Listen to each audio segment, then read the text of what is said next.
Yep, yes, we can see it. Okay, go ahead. So you'll be telling us about local area economic development forecasting, and your advisor on the project also was Dr. Higgs. Yes, sir. Thank you again. So, again, my name is Aris Mitchell. I'll be presenting on local area economic development forecasting. Now, first and foremost, I would like to take this opportunity to thank each and everyone who contributed to this project. Dr. Higgs, much gratitude for providing the necessary resources and the information that was needed. Now, for local area economic development forecasting, first we had to determine what economic forecasting was, or why is it important? Well, economic forecasting is imperative to decision making as it predicts various elements of economic activities using data from population and unemployment, inflation, GDP, which is gross domestic product, jobs, so on and so forth. Now, dating back to the 1950s, several impactful comprehensive plans and economical decisions were implemented that were somewhat strategical and successful, quote unquote, in that era. However, those same decisions and comprehensive plans are negatively affecting today's society. For example, bridges were built low, excuse me, thus restricting buses from accessing various locations, and highways were constructed with small medians, also restricting metro lines. Again, this was somewhat strategical in the 1950s, being the fact that systematic racism was somewhat a thing. So for those leaders, it was beneficial for them. But now we're living in 2022 and we're faced with continuous congestion, so on and so forth. Okay. Now, for this research, we had to examine the decisions that were made decades ago that are still affecting us in today's society and compare the economic factors for DC and the US. Then, once that was done, we determined when exactly and why those deviations occurred. Now, first, we had to analyze the past 30 years' economic developments for DC. Once that was completed, we then analyzed the influencing factors that contributed to economic changes, both at a local and national stage. And finally, we analyzed the impacts of the decisions that were made by our local leaders. So in essence, what exactly our leaders 30, 50, 60, 70, 100 years ago did that they could have done better, or better yet, what did they do that are not affecting us negatively? And how can we examine those decisions and find a way to rectify, hence eliminating these challenges? Now, for methodology, it was important to select the seven most predominant economical indicators or factors that can aid in decision making for economic forecasting.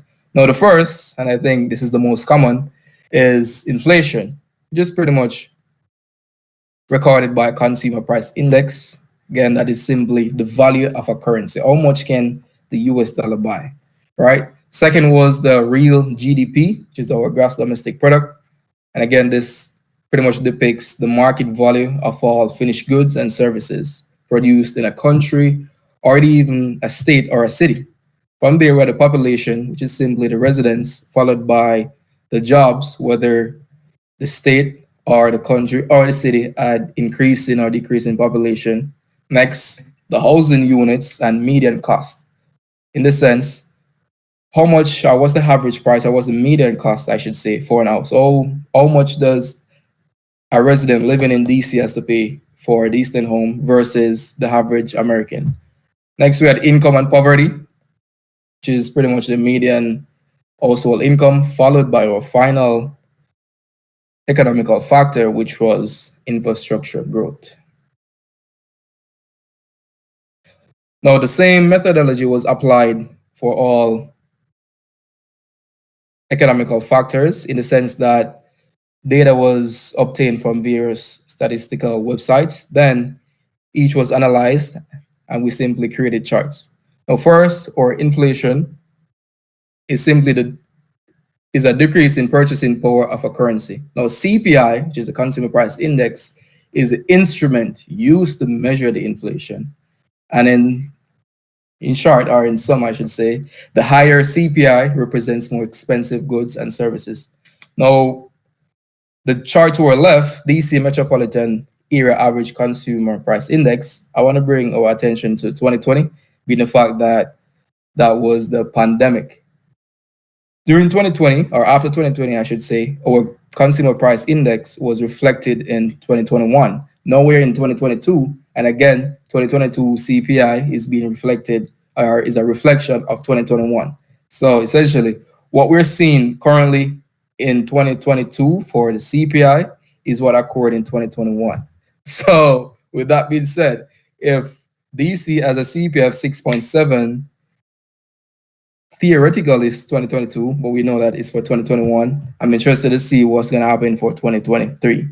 Now, likewise, for the US 2022, the CPI was at low. Then at 2021, we gradually started to increase. Ironically, during 2020, or prior to 2020, the CPI for DC was off of that of the US. But from 2022 moving forward, as I said, I'm curious to see what's going to happen, being the fact that DC is approximately, or DC CPI is approximately 80% of that of the US CPI. Now let's talk, excuse me. Now for the real GDP, which is an inflation adjusted measure that reflects the value of all goods and services produced by an economy each year. Essentially, the real GDP is a reflection of the economic health. How healthy is the US economy? How healthy is DC economy? So on and so forth. But for this economical factor, we realize that decisions that occur nationwide directly affects the local economy, but not the opposite, in a sense that whatever happens in DC doesn't affect the US. However, what happens on a broad scale in the US does affect DC. And additionally, DC seems to be accelerating faster than the US. A key point that I would like to point out is the fact that in 2009, again, this was somewhat, I guess we can call it a recession. And in 2020, the pandemic, both GDP for DC and the US decreased. Onto our population. Since 2010, Washington DC population has grown by 14.6%, I should say, nearly double the national population growth. Now, 2021 was the first since 1937. The US population grew fewer than 1 million people. And of course, that was due to the pandemic. Now, DC is only 68.3 square miles, which means if DC population is continuously growing, the population density is also increasing. Now, once we understood this fact, it was important for us to incorporate the population growth with the other economical factors. So here we have the number of jobs, where this was somewhat surprising to me, to be specific, where DC private sector accounts for 78% of the total employment. When I found that data, I was somewhat shocked because I simply did not know. And the financial crisis that occurred under President Bush did not recover fully until 2016. Then right after, or shortly after that recovery in 2016, literally 4 years afterwards, we had the 2020 pandemic. So during the pandemic, both DC and the US unemployment rate skyrocketed to over 10%. However, as being depicted by the photo to our left, we can see that the US is recovering much faster than DC as it relates to providing jobs for the respective residents. Now, for USA employment rate, we have been on a downward trend since 1999, 2000. And the lowest since then has been the 2020 pandemic. Okay. Now for the ozone. Mr. Mitchell, may I interject, 2 minutes left? Okay, no problem. So for the ozone, USA has over $139 million ozone units, and DC median house value is 3x the value of the US. Now, what does that mean as it relates to the ozone cost versus the income? Now, DC median income is 3x US, but the average DC resident still can't afford median housing, while housing affordability becomes a concern to DC residents. Now, for the final economical factor, we had the infrastructure growth, where US has over 6.5 million total lanes, and DC only have 350,000 total lanes. Now, during 2010, we saw a rapid spike in DC annual vehicle miles, which is depicted by the data collection method, which was responsible, or which adding sensors were responsible for. Now, the discussion, or I should say, in conclusion, DC real GDP is congruent to US, therefore, local economic decisions are keeping pace with what's happening nationwide. Now, DC increase in population is driving demand in various areas, therefore, are thus increasing housing cost as well. Being the fact that the housing cost is being increased continuously, DC government established the DC Affordable Housing Program in an effort to help each and everyone have a home or a suitable home to live in. Now, finally, economic forecasting is imperative to decision making as it predicts various elements of economic activities, which is crucial for development and comprehensive planning. Thank you.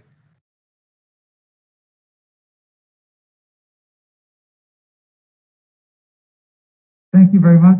Any questions? Are there any questions from the online attendees?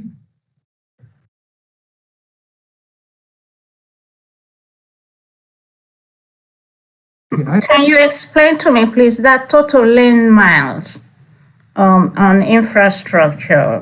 What exactly are we looking at specifically?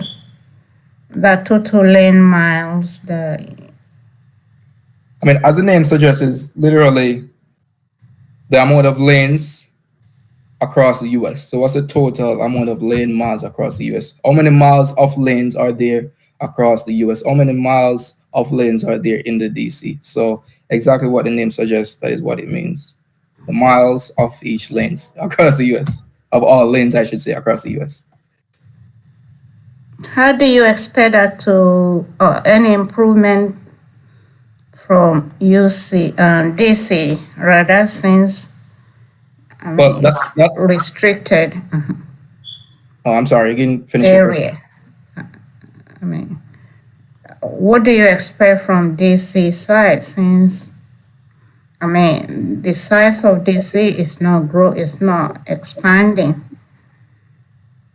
Well, in that sense, the population is increasing for sure in DC, so they will need more transportation system, whether they decide to implement a new interstate. A matter of fact, in the 1950s, a comprehensive plan was developed, which incorporated a new interstate system. However, that budget was given to the metro system. Hence, that interstate was not constructed. So if it's a case where DC population is rapidly increasing or exponentially increasing over the next couple of years, we could potentially see an increase in the total lane miles.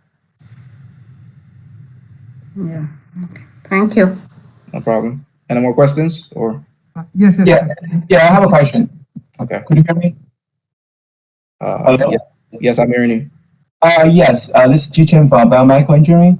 A question I have is, you show this CPI data. I'm curious where this data coming from. Yeah, it's quite interesting. It's from the statistics of labor. You're referring to the exact website, right? Yeah, the CPI, yeah. Yes, the statistic of, I think it's the statistics of labor. Once you go on Google, you type in US inflation, Okay. US CPI. Just go directly to the statistics of labor, then all the information will be available there. Oh, great. Great. Next question. Thank you. It's about the real GDP. If we go to the next slide, what's the reason the DC real GDP is so different from the US real GDP in terms of there's a seems I don't know if it's typo or it's actually that's a huge difference. I mean, again, the GDP for DC is going to be much smaller, being the fact that DC is only 68 square miles, while the US is 3-point-something billion square miles, if I recall correctly. So, Okay. all goods in DC, which is comprised in 68 miles, versus looking at over 3 million miles, is going to be a major difference. I see. Yeah. Thank you. I think I understand right now. Yeah. Appreciate it. Thank you. Okay, thanks. Okay, thank you very much, Mr. Mitchell. We're moving now to a presentation by